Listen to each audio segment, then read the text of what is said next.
সারা ভারতের সঙ্গে সঙ্গে তারকেশ্বর সেই অনুষ্ঠান পালিত হচ্ছে, কি বলবেন আপনি? এবং পুষ্পবৃষ্টি হচ্ছে।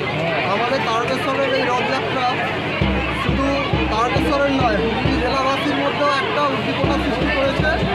হুগলির বিভিন্ন জায়গায় আরামবাগ, কামারপুকুর, বন্দর, খানাকুল, রাজবলহাট বিভিন্ন জায়গা থেকে এখানে ভক্তরা সমবেত হয়েছেন।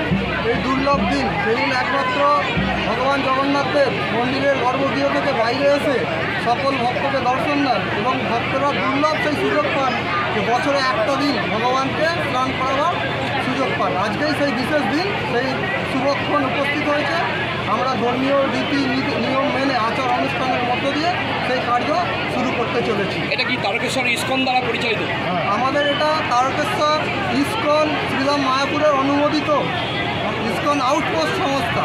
এই সমস্ত অনুষ্ঠানটা পরিচালনা করছেন শ্রীরাম মায়াপুর থেকে, আর ব্যবস্থাপনায় তারকেশ্বর ইস্কন আউটপোস্ট। আমরা আউটপোস্টের সদস্য, আমরাই এই ব্যবস্থাপনা করেছি। যা নিয়ম নীতি সেই নিয়ম নীতি মেনেই হচ্ছে, এখানে আমাদের কোনো ব্যক্তিগত নিয়ম নীতি বা কোনো অভিমত নেই।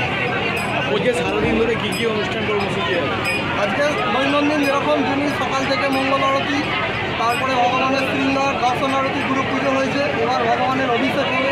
অভিষেকের পর ভগবান আবার গর্ভগৃহে যাবেন, সেখানে ভগবানকে পুষ্পাভিষেক করা হবে। পুষ্পাভিষেক করার পর ভগবানের রাজবেশ হবে। তারপরে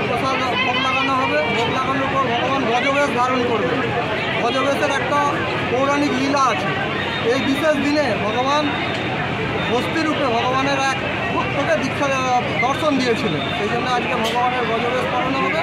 তারপর লৌকিক নিয়ম অনুসারে ভগবান 15 দিনে শরীর অসুস্থ হবে, উনি অন্তরালে চলে যাবেন। আপনার নাম? আমার নাম বীরকৃষ্ণ চৈতন্য। এই কমিটির